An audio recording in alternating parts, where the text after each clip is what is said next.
Hello everyone, my name is Adiba Faika. I am student from UPM. Today, I would like to illustrate the long-term effects as a second-hand smoker. What is second-hand smoke? Second-hand smoke is the common name for more than 4,000 different chemicals that are released into the air as tobacco. This is when anyone inhales tobacco smoke from the environment.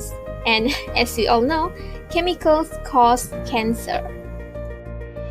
Smoking not only brings disease to the smoker but also to non-smoker. Secondhand smoke is especially dangerous for cancer patients because at the time of treatment, their immune system is lower. They are more susceptible to infections and problems that can arise when inhaling smoke. They also taking additional cancer-causing agents, and nicotine may stimulate tumor growth. Other risks for inhaling the smoke is coronary heart disease, other breathing problems, and stroke.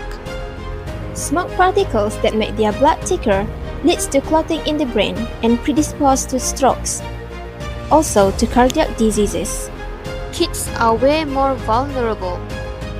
Kids are small and they tend to breathe more air, have smaller airways than adults, and they get higher concentrated dose of toxins.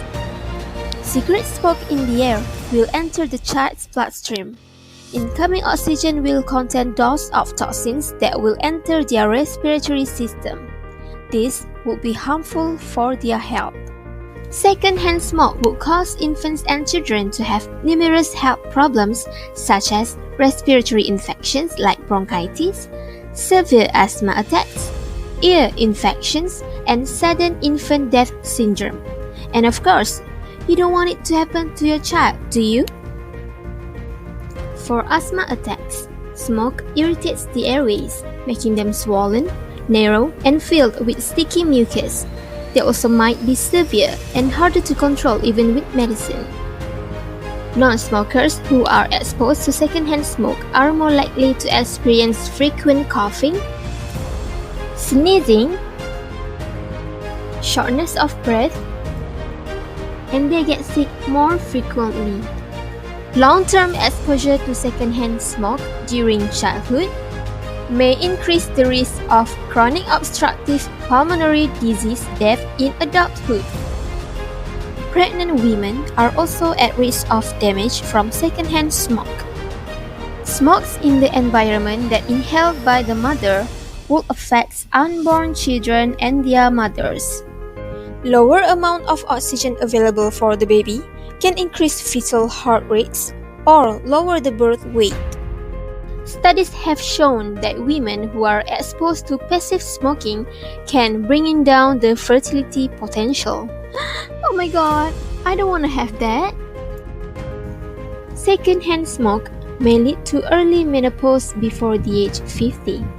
Menopause is when the ovaries are no longer produce high levels of hormones.